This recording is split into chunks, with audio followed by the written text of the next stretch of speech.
Welcome to Native America Calling. I'm Sean Spruce. The United States Postal Service just implemented a new rule, changing how mail is postmarked. It's a small change, but voting advocates worry it will be another barrier to getting Native votes counted in elections this November. Coming up, we'll hear about that and get updates on other potential challenges for Native voters. We're back after the news.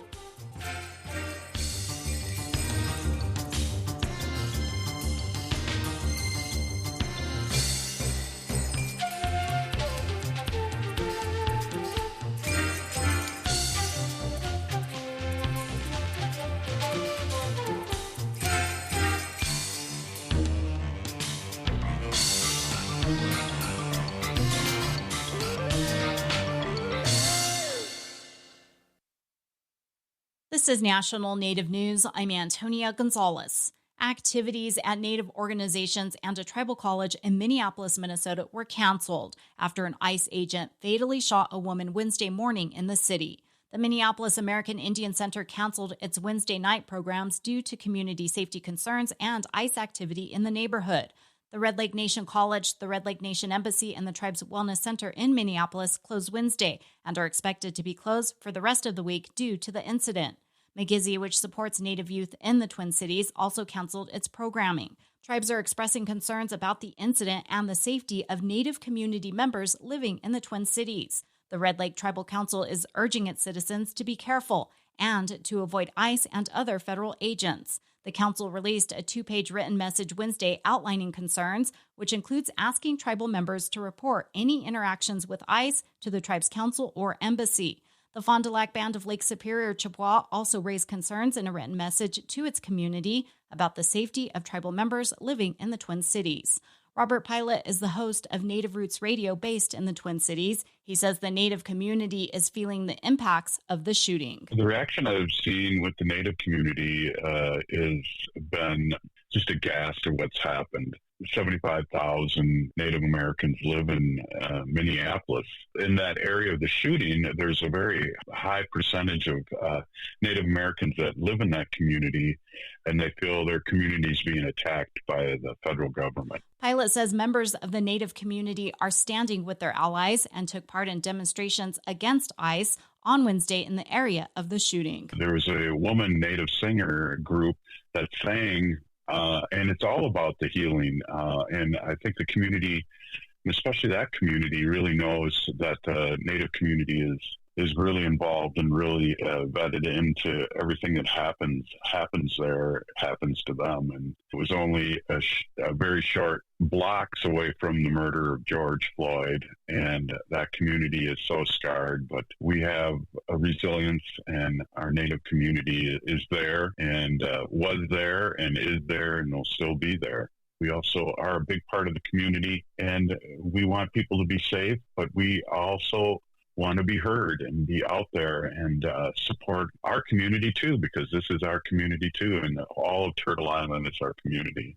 The woman killed was identified as 37-year-old Renee Good. The Trump administration is justifying the shooting while the city's mayor disputes that and is demanding ICE leave Minneapolis. On Wednesday, a 3-judge panel in Phoenix, Arizona heard arguments over continuing a court-ordered injunction blocking a controversial land exchange. As KJZZ's Gabriel Pietrazio reports, the land swap would result in a copper mining operation that's estimated to create a 2-mile-wide crater, devouring an Apache holy site. It's been 140 days since the Ninth Circuit Court of Appeals delayed a land swap first approved by Congress more than a decade ago. According to the 2015 law, 2,400 acres of Tonto National Forest must be turned over to Resolution Copper within 60 days of a final environmental impact statement being published, which happened in June. Plaintiffs in 3 different cases include the Arizona Mining Reform Coalition, San Carlos Apache Tribe, and a group of Apache women and girls. Defendants asked for the injunction to be lifted, which could lead to an immediate public land transfer. The judges did not say when their decision will be made. For National Native News, I'm Gabriel Pietrazio. And I'm Antonia Gonzalez.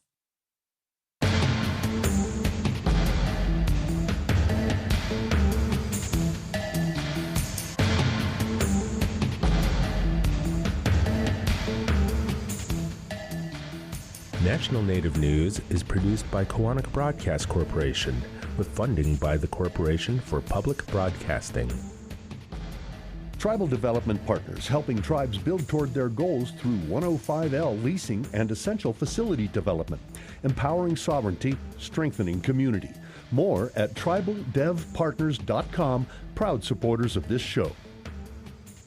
For 40 years, Amerant has proudly served Indian country as the first and only 100% tribally owned insurance carrier. Reliable and sustainable coverage. Learn more at amerind.com.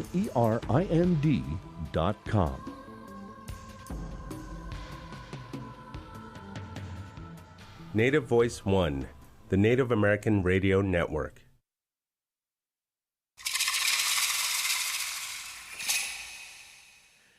This is Native America Calling. I'm Sean Spruce. Voters who use mail-in ballots have to navigate a new rule that will change the eligible time frame for their vote. The change could affect millions of ballots, and Native American voting rights advocates worry it will disproportionately affect Native voters. They say it's among a number of changes that add to the barriers Native voters face getting their ballots counted this upcoming midterm election. The new rule changes when mail, including mail-in ballots, are postmarked, shortening the time frame for when those ballots are deemed valid. It applies most directly to voters in states with large Native populations, including California, Arizona, and New Mexico, along with about a dozen other states. We'll talk with Native voting advocates today about the rule change and other potential hurdles to voting access in 2026. As always, listeners, you can join our conversation. Just call 1-800-996-2848. That number is also 1-800-99-NATIVE.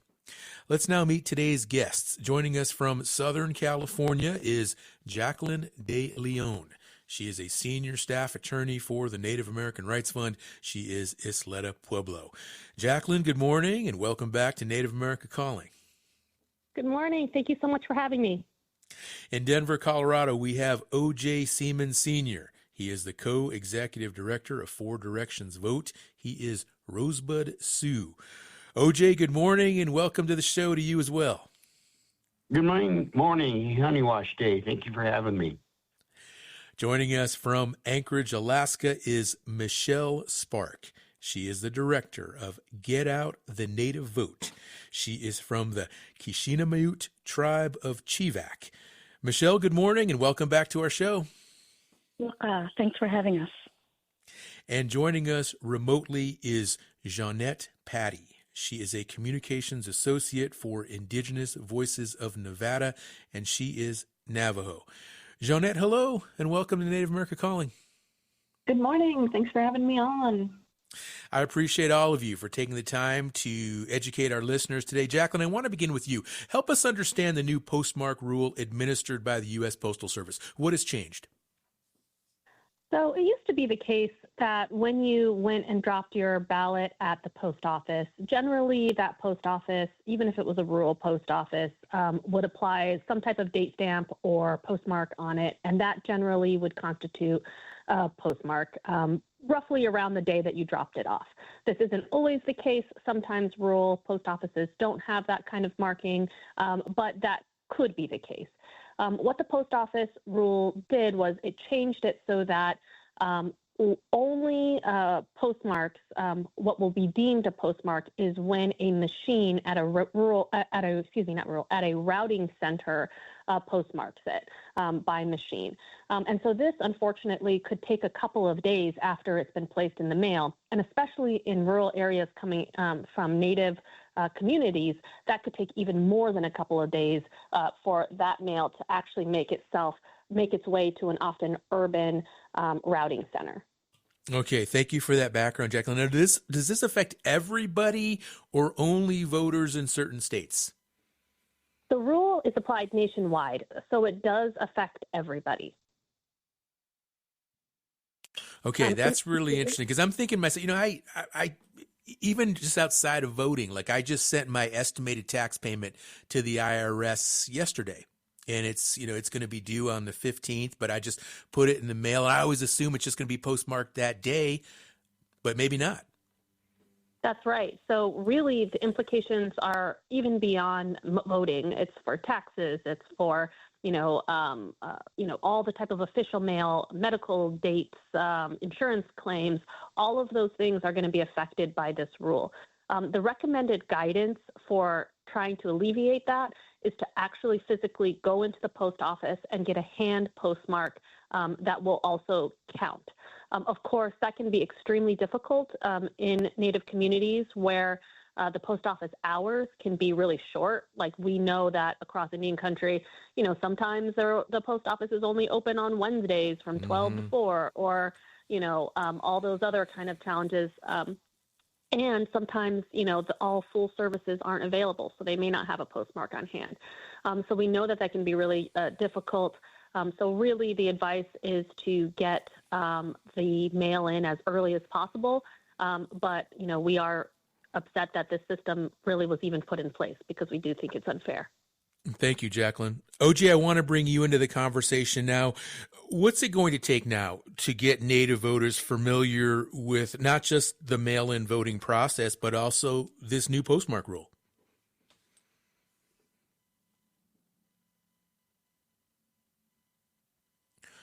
Jacqueline, I'm going to go ahead and have you field that question. Looks like we'll get OJ on here in a moment. So I think that across Indian country, we know that it's difficult to vote. We know it's too difficult to vote. We're fighting back to try and make it easier, right? We know that often in-person options can even be far, right? So people choose not to vote an option. Then we know when it's time to get a ballot, it can take a while for that ballot to arrive. It's the same reason that it takes a long time for that ballot to go out.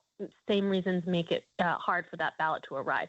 And we also know that houses across Indian country don't have residential mail delivery, so the ballot isn't necessarily being dropped off at your house, right? You've got to travel to the post office, pick it up, fill it out, and turn it back in. Really we recommend that if you're going to do an absentee ballot, when you pick it up, try and fill it out right away and drop it right back off, or really just try and make it as early as possible. We know that it's difficult. We empathize. If you run into trouble, if you want to report trouble, you can always reach out to vote@narf.org. But really, I think the way that people need to be thinking about this is creating a plan about how and when they're going to vote. Okay, that's helpful. Thank you, Jacqueline. OJ, back to you. The question, it really does present itself. Post office locations in rural Native communities on reservations, are they a reliable place to vote? Well, first and foremost, I want to say that Four Directions has really we supported mail-in, but we didn't really encourage it because we saw a lot of times where ballots that were out, sometimes 30 to 40% were never counted. And what you have to understand is the history of the Postal Service. The history of the Postal Service started for the military. And then after it went to the military, it went for the colonial settlers. And so at that time, even, until currently, 89% of the actual post offices were done during the colonial period where tribes or reservations were not included in it. And so after that, they had trading posts and stuff like that. But the mail service for Indian country has never been a priority for the United States government. Some people have to go 40, 50 miles just to check the mail. In case of Arizona, Denahoto, you can actually get the ballot on the day of the first day of receiving them, send it in, and it may not get there because it has to go 2,000 miles to get back, to the voting place that's 20 miles away. So, it's a systematic, basically partial racism in which the government has never really truly worked with tribes in order to establish a mailing system within the reservations that would actually work. So this only compounds the problems we were all already facing prior to this. The state that I think is going to be affected the most and has a huge voter age population is Alaska. And because they're allowed after the election, have their votes counted. With this, and their mail system is crappy at the best, it's really going to be harmful for the natives up in Alaska. And there's other places, but I key on Alaska because they've always had problems. But this is also going to cause problems in Washington and Virginia and Oregon. These are all places with a high native population that can truly be affected. So, OJ, just to confirm then, regardless of this new postmark rule, it sounds like you just don't recommend Native people vote by mail, period. I've been at this for over 23 years, and I've tracked mail-in ballots, and I've seen over and over where they're not counted, and especially in Arizona and the areas like that where the postal system, like Jacqueline said, some of them don't exist and they have their certain hours. It's if you really want to vote, I do not recommend using mailing in ballots. I have seen over and over where they haven't been counted. Okay. Well, what about somebody, though, maybe an elderly person that doesn't have reliable transportation and they really are dependent on a mail-in ballot? What do you recommend for that person? Well, and again, that every circumstance is different. Every person has a different thing that they have to do.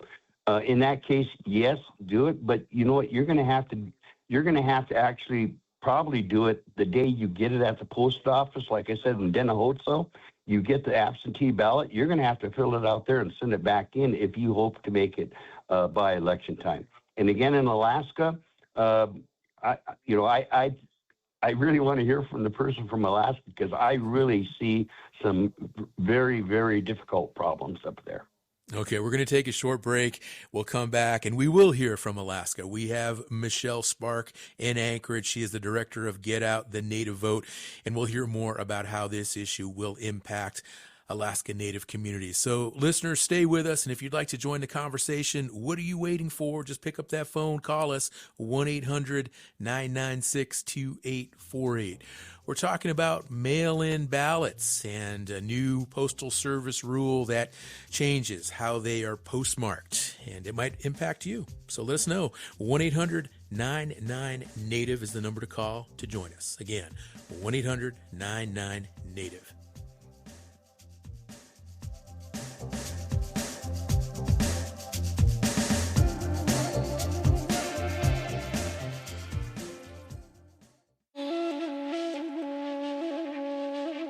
Dozens of events are scheduled in the coming year to commemorate the 250th anniversary of the Declaration of Independence signing. But how will Native Americans and their role in history fit into patriotic narratives across the country? We'll seek perspectives on that question on the next Native America Calling.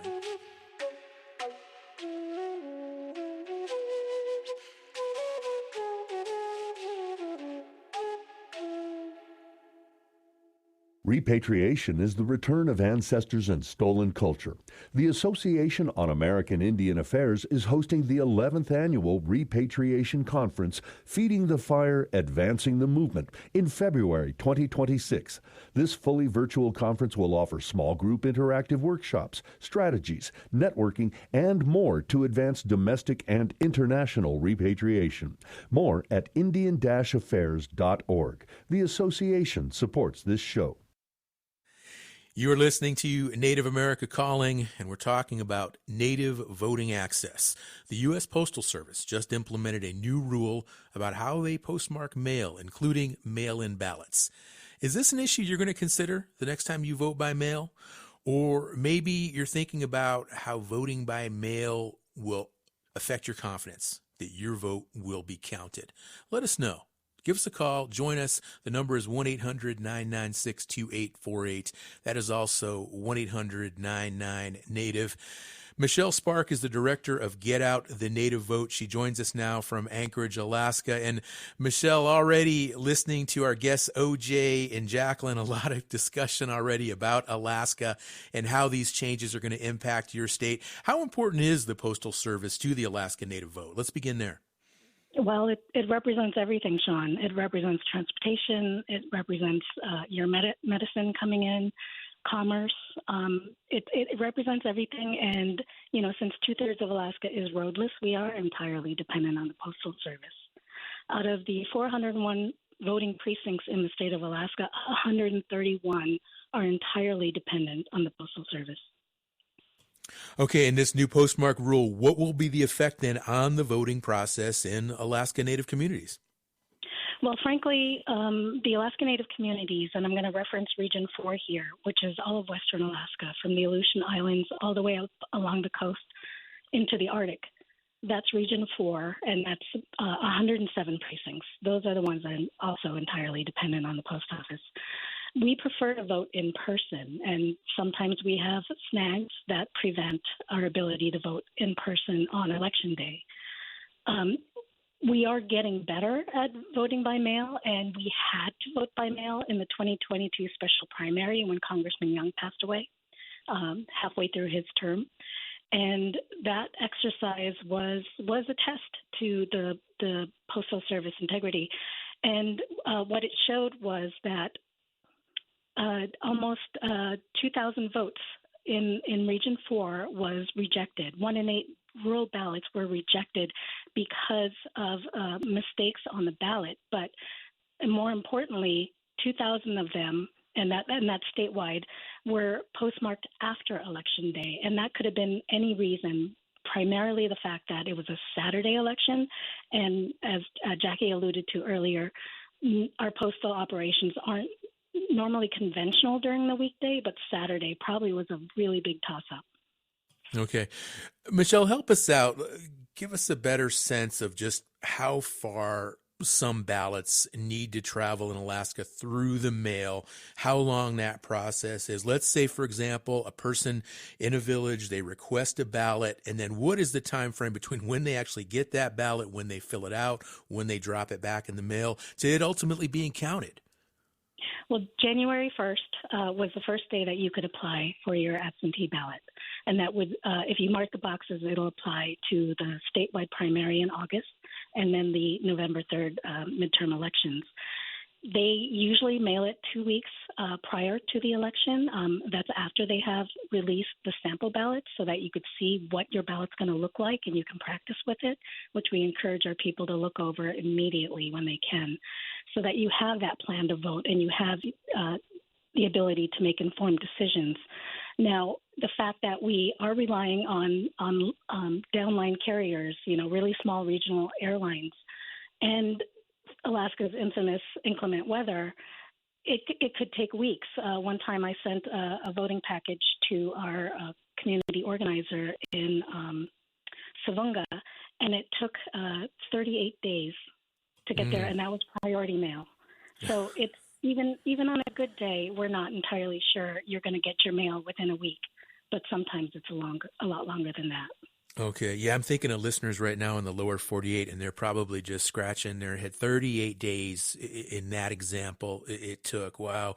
Well, Michelle, Get Out the Native Vote, your organization, what are you folks doing now in terms of outreach to inform and educate Alaska Native voters about some of these changes they need to keep in mind? Well, we've always encouraged people to vote as early as possible, and that's early in person or by absentee, and then to just make a plan to vote on Election Day if that's your preference. But if you're going to vote by absentee, be very mindful.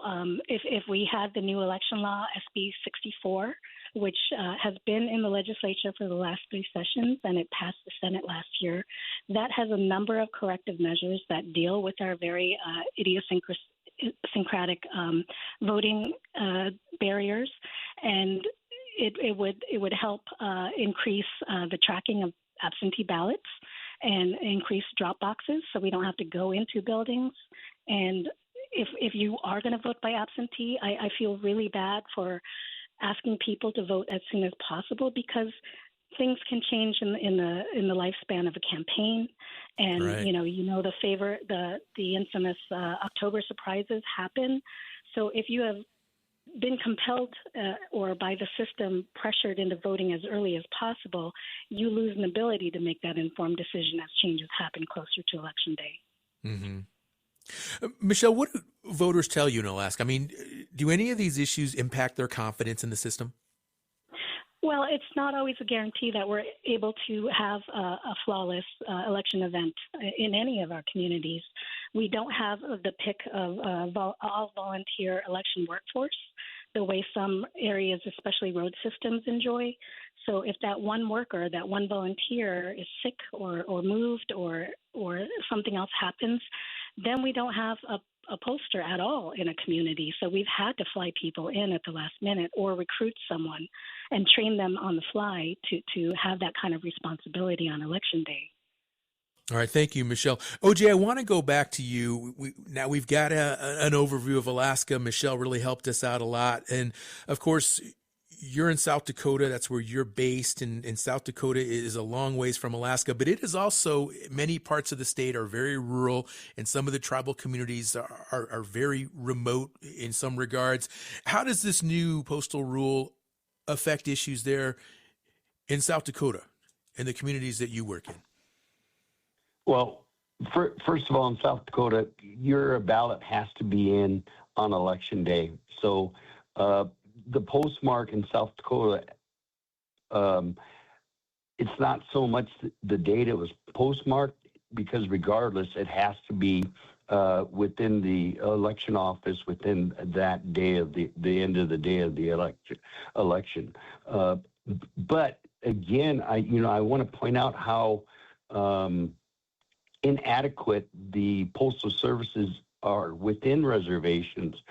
Even in South Dakota, I mean, we don't have the 38-day, thank goodness, but we have at least a 4 or 5 day getting a ballot from Mission, South Dakota to the county that does our voting, which is, from Mission, 45 miles. It still takes 4 or 5 days for it to get there. So, I mean, it's always one of those where if you live in, let's go jump to Arizona. You live in Tucson, you can actually get your ballot, look at it for the amount of time that it's allowed for early voting, send it in a day before the election, it'll get there. But this is really going to affect rural areas, not just Native Americans, but all rural individuals that have to rely on the mail system to participate in this election process. So it's just taking and putting a bigger burden on a burden that we've already been facing for forever. This really came true and was right out there during the pandemic, because a lot of them went to mail-in ballots. The other place we have to look out for, Oregon, we have a large Native population. Washington State, a large Native population.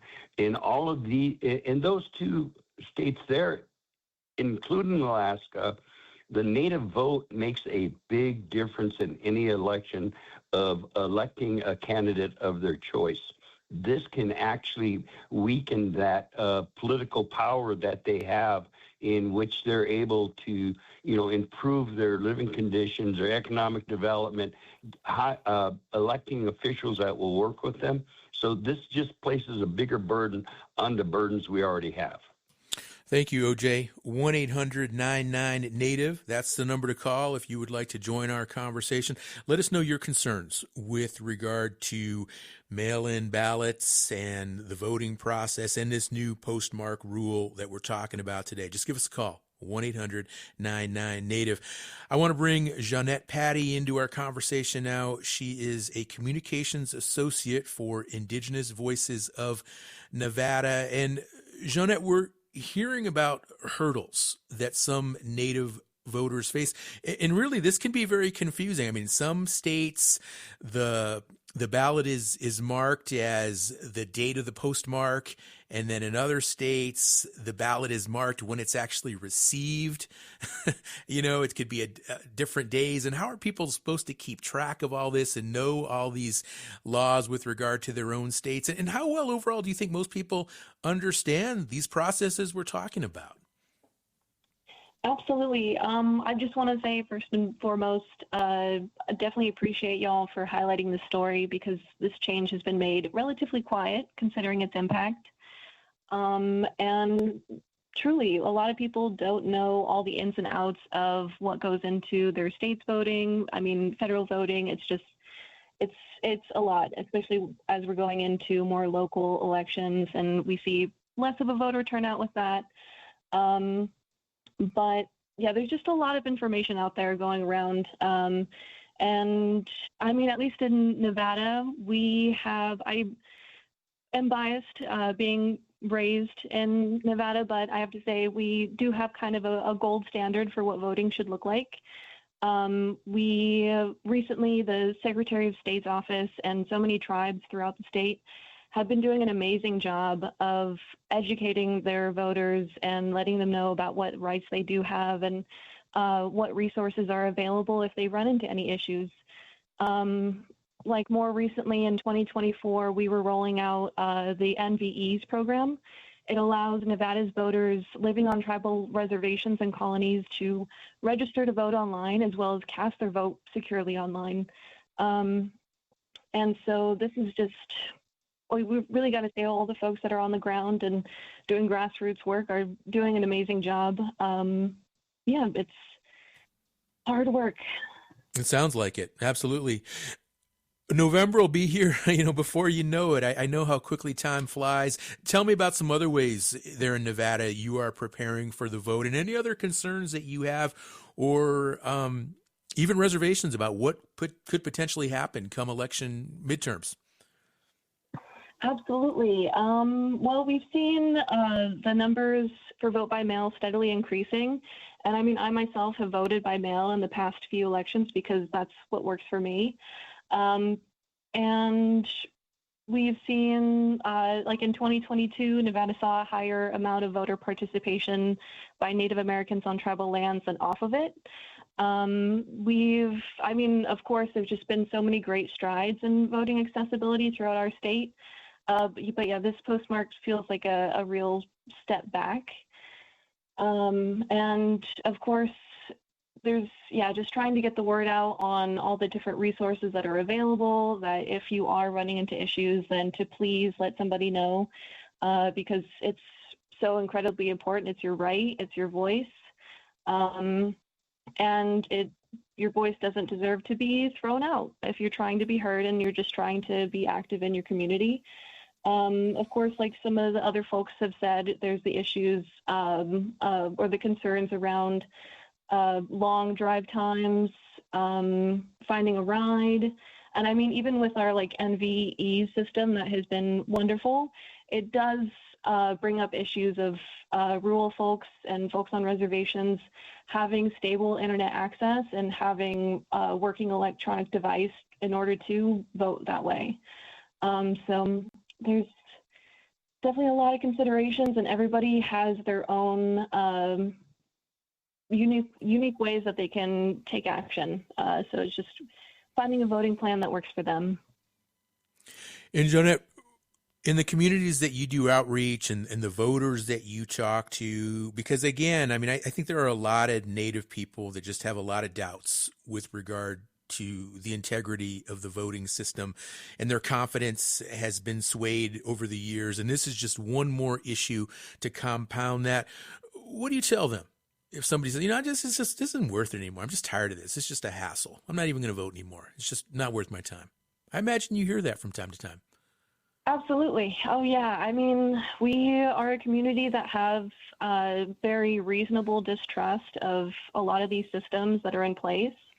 And they have very specifically excluded us in the past. And with a lot of decisions like this recent postmark change, you're kind of like, it's what's the point? They don't want me to vote, so I might as well not vote. But just because they are trying to keep you, so just because there's so many barriers to voting is just another reason why you should go out and vote. They're doing so much to make sure that your voice isn't heard, but it's incredibly important. That just shows how powerful and meaningful your vote is. And of course, voting is just not the only way to take action either. We know that taking care of our communities doesn't start or end at the ballot box, and voting is just one of the ways that we can advocate for ourselves and for each other. All right. Thank you very much, Jeanette Patty, Communications Associate for Indigenous Voices of Nevada. We're going to take another short break. We're going to come back, and we're going to bring Jacqueline DeLeon from NARF back into the conversation. We're going to talk about other voter policies that we need to consider today, and also some court cases that are hanging out there that could also have the potential to impact the Native vote. So we've got a lot more to discuss on our show today, and we've got some great guests who are helping us unpack some of these issues and get a better understanding of the upcoming vote that's going to take place, the election, the midterms coming up in November. The only thing missing right now from this conversation is you. We need some callers to join the conversation, some listeners to chime in. Let us know what they're thinking and maybe some of the issues that you face as a voter in your community. Maybe you are in South Dakota. Maybe you are in Alaska, or you're in New Mexico or California or Arizona or any state where you live and there is a Native vote that we need to talk about. What are you waiting for? Pick up that phone. Give us a call. The number again, 1-800-996-2848. 1-800-996-2848. And maybe you're like, I don't really know if I want to talk on the phone. I don't feel like calling in and do a national radio show. I understand, and that's why we've got our social media platforms. You can go to our Facebook page. You can go to Instagram, Blue Sky, and Threads. We have all those platforms, all those channels available to you as well. You can post, like, and comment. You can also go to our website, NativeAmericaCalling.com, and engage with us like that. But what I really want right now is a couple of callers. So pick up the phone, 1-800-996-2848.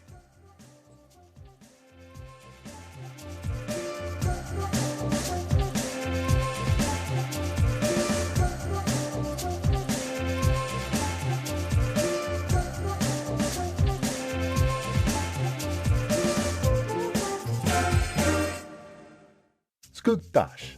For more than 40 years, Ramona Farms has revived ancient traditional foods, tepary beans, pinoli, polentas, and more, all from store.ramonafarms.com.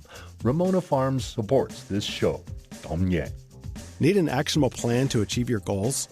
Kaufman & Associates strengthens Native organizations through culturally grounded strategic planning.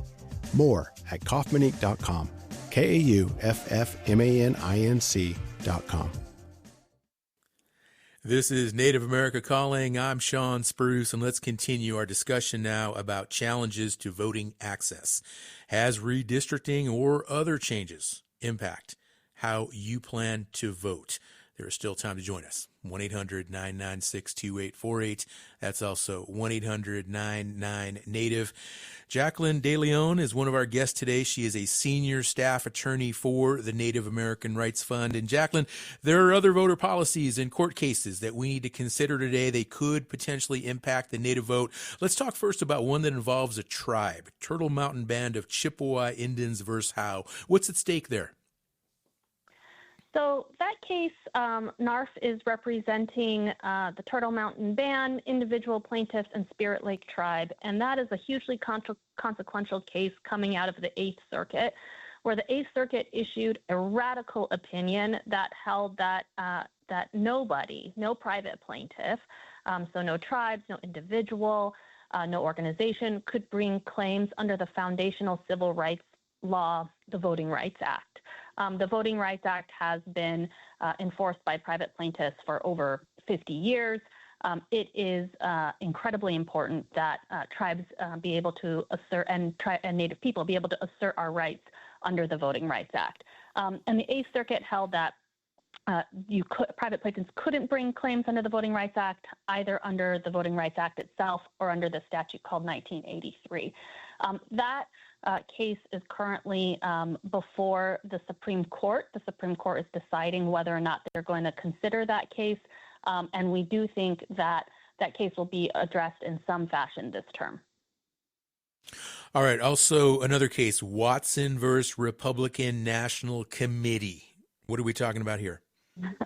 So in Watson v. RNC, that is actually really keyed into the conversation that we've been having around postmarks and ballot receipt deadlines. So what Watson v. RNC holds is that held is in the Fifth Circuit, they held actually quite a radical ruling that federal law prohibits that ballots that are received after Election Day be counted. So some states, critical for the native vote, like Alaska and Washington State, allow for ballots to be received after Election Day if the postmark shows that the ballot was cast on or before Election Day. And really, ballots cast on or before Election Day that arrive after Election Day have been allowed, for a very, very long time. For example, military ballots coming from overseas regularly arrive after Election Day. What's really important is that the ballot be cast by Election Day. So we, NARF, representing Michelle, who's on this call, but really just Alaska Federation of Natives, Washington Native Vote, and NCAI will be filing an amicus brief tomorrow in that case, really arguing and showing the disproportionate impact that disallowing rules after Election Day, disallowing ballots that arrive after Election Day to be counted would have on Native people. Thanks, Jacqueline. Let's go to the phones now. We have Don, who is listening in Spooner, Wisconsin, on station WOJB. Hello, Don. You were on the air. Hey, how you doing? I was wondering if there's any way to have the rule overturned. The postmark rule change. Jacqueline, that's a good question. So, we'll look into that further. Agencies typically, although perhaps not in this case, we have to look into it further. They have discretion to clarify what their rules are. And so what they claim in this instance is that they're clarifying what their rule is, not changing the rule. Now, of course, we think that it has been operating very differently for a very long time. And so, we're certainly looking into it, but unfortunately, any legal challenge would likely take much longer than this election cycle. And so we really have to be paying attention to mailing those ballots in early or voting in person early prior to Election Day for this cycle. All right. Thank you, Jacqueline. Let's go back to the phones. This is Jen, who is a regular caller to our show. She listens every day online from her home in East Texas. Hi, Jen, and Happy New Year. Oh, thank you so much, and Happy New Year to you as well. I just have one question, which really I think our spokesperson just answered part of it. My question was, why did they ever decide to even change anything? What was the actual purpose, and what was it supposed to actually serve? And the reason for it, or the rationality for it. And also, I watch a lot of news, and I've never seen this on the news. So how is the public going to know this information if they don't listen to Native America Calling? Yeah, that's a good point. I appreciate it, Jen, very much, in your call as well. But it is a really good question. Like, what was the original reason for this rule, for this change in the postmarking? And Michelle Spark with Get Out the Native Vote, what can you tell us? Yeah, we talked to all of the regional managers at the USPS in Anchorage as this came out, and they highlighted for me that it does not signal a change in postmark procedures with regard to how or what we postmark, but it is instead intended to improve public understanding of the information postmarks convey. So I guess what we would encourage people to do is you can't just drop it through the slot and hope that the postmark is going to reflect the day you sent it. So what we are encouraging people to always do with their absentee ballot or very critical mail is to go into the post office itself and ask the worker to hand cancel your stamp. And now I know that sounds funny, but that's basically them just physically stamping it themselves in front of you so that you know that it is legit recognized as postmarked on that day and at that moment. Mm-hmm. Michelle, I'm old enough to remember back in the day before online tax filing, and the postal offices, they'd stay open till like midnight on tax day. And I can remember going with my mom. She was always a procrastinator, and she'd she'd go through the drive-thru. There'd be somebody there at like midnight, and they'd postmark her tax return for her. You remember that? That was a luxury, sure, and of course the country had to accommodate a lot of those kind of people. I don't think we're in an atmosphere where they want to accommodate for your caller in East Texas. We're in an atmosphere where they don't want to accommodate people voting by close of business or by 8 p.m. on Election Day, as the rules state. And it would be nice to have the post offices open to midnight on election days, or even to have a holiday around that. So if people are hung up and not able to vote with ease on that day, please start making plans as early as now to also participate in the primaries, in your statewide primary. That is how we design what the general election ballot looks like, and it is entirely too participated in by a majority of people, much less in a general election. All right. Thank you, Michelle. Jacqueline, back to you. Are there any other cases or voter policies that NARF is paying especially close attention to right now that you want to share? Yeah, I want to say the Supreme Court and the Supreme Court term is full of voting rights cases. And frankly, it's been really alarming. Before I get into sort of just the cases, I want to reiterate sort of what Michelle says, which was that, right now the atmosphere is not accommodating, right? It's increasingly difficult to vote, and it's increasingly difficult. The options for voting are narrowing. But I also want to pick up on what the caller from Nevada, or the participant from Nevada said, which is that is by design. It is because our votes are powerful. It is because our votes are deciding the margins of of candidates across the country. It's because Native voters have real power. And so really that power is at issue in lots of cases across the country. And one of the biggest things that we use to protect voters is the Voting Rights Act. And the Voting Rights Act currently is under attack and has been really for the last 10 years. And there are two sort of sets of issues this term that the Supreme Court is considering when it is under the Voting Rights Act. The first is Section 2 of the Voting Rights Act is currently under attack, and that is in a case called Louisiana v. Calais, where the Supreme Court asked for additional briefing on the question of whether or not accommodating race during redistricting violates the 15th Amendment. And really that turns the entire Voting Rights Act on its head. We often consider race when drawing districts in order to remedy racial discrimination, meaning that a lot of the times Native voters get cut out of the system. They get cut out of districts that are drawn either by packing voters in one district so that they only have one district, or spreading Native voters all around different districts so they can't actually constitute a majority.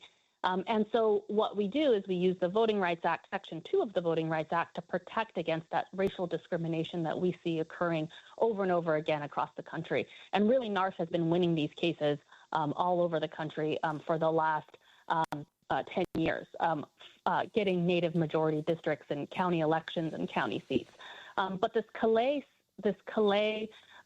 case is endangering Section 2 of the Voting Rights Act. And we think that case will be announced at any time. It may even be announced as early as tomorrow. And so we're keeping an ear on how that Calais case ends up, coming out of Louisiana, ends up impacting the rule that we use nationwide. The second issue that we are keeping an eye on, again, is this Turtle Mountain case, is the case that is deciding whether or not voters can use the Voting Rights Act at all. So the Voting Rights Act is imperiled right now. We have seen a Supreme Court incredibly hostile to voting rights. We saw that in the Texas case where they overturned the lower court's ruling that there was a racial gerrymander in Texas. And really what we're seeing over and over again is a false narrative where the courts are saying this isn't about race, this is about politics. We're just going to allow people to do, rough and tumble politics. But what we're seeing is actually it is about race, because the impact is to cut out Native voters, Black voters, Latino voters, Asian voters all over the country, and in ways that I think really dilute our voting strength. And so we are very active in that fight to protect the Voting Rights Act, to protect everyone's rights. And if these cases, go the wrong way, we'll continue to fight and find ways to fight. All right. Thank you, Jacqueline. I really like how you underscore the strength and power of the Native vote. Let's talk more about that with O.J. Seamans Sr. with 4 Directions Vote. And O.J., now that the dust has finally settled, here we are, January 2026, just how big was the Native vote during this last presidential election? And what are you focused on with regard for the Native vote coming into these midterms? Well, the Native vote increases every election. We have more organizations that are grassroots that get the word out. And, one of the things I'd like to say to all the Natives listening and non-Natives is you need to warrior up. They put these barriers there for one particular purpose, and that is to keep us from the polls. But we need to warrior up, and regardless of the barriers, we need to find work-throughs that are going to enable our people to use their voice. I mean, we have always been resilient, and we're going to communities, we're putting on education, and as far as the work-throughs of what we can do on this new law, and again, I'll say it again, this is a systematic racism that started out when the settlers came here. It was created for the military, and then it was created for the Anglo-Saxons that were the settlers within the reservations. So we never had a true postal service.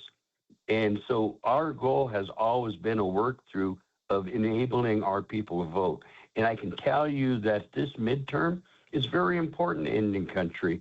And all those people that aren't registered need to get registered. And after they're registered, they need to vote. Indian country needs every Native to step up, to warrior up, in order to make sure that our voices are heard. I will tell you, there are key states that are going to decide this upcoming election for, the House and the Senate. And it's up to the tribes and those people within those states to show up at the polls, regardless of the barriers, and be the warriors that we are. So, I hope I answered your question, but I really think it's important that people listening know how important they are and know how strong and what kind of power that their vote, that single stroke with a pen or a pencil, can enable tribes to better their people and their economy. It does. OJ, you answered the question really well, and I love your expression, warrior up. I think that resonates with so many of our listeners today. Wonderful conversation. Really appreciate all of you taking the time to come on the show and give us this update. Like I said, these midterms will be here before you know it, and lots to know, lots to understand. And some of these policy changes, stay on the ball, stay focused, and pay attention to what's going on, folks, because this all impacts us very much. And remember the strength and the power and the resilience of the Native vote, like our guests have all emphasized with us today. So big thanks to all of our guests, Jacqueline DeLeon, O.J. Seamans Sr., Jeanette Patty, Michelle Spark, and also the 2 callers who joined us today as well. Appreciate you taking the time to pick up that phone and call Native America Calling.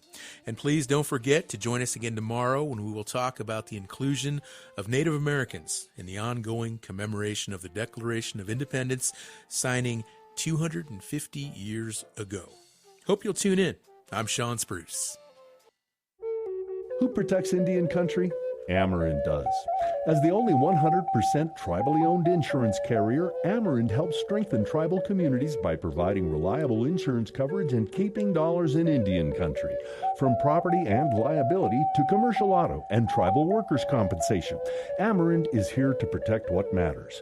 Celebrating 40 years of serving Indian country. Learn more at Amerind.com. That's AMERIND.com. Every family caregiver could use help finding the necessary resources to care for their loved one. The AARP Family Caregiver Resource Guide helps family caregivers access key programs, services, and agencies in their communities.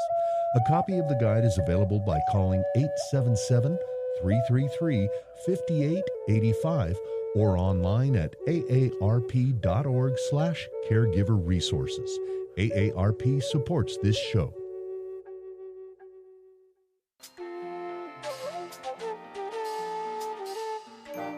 Native America Calling is produced in the Annenberg National Native Voice Studios in Albuquerque, New Mexico by Koahnic Broadcast Corporation, a Native nonprofit media organization. Funding is provided by the Corporation for Public Broadcasting with support from the Public Radio Satellite Service. Music is by Brent Michael Davids. Native Voice One, the Native American Radio Network.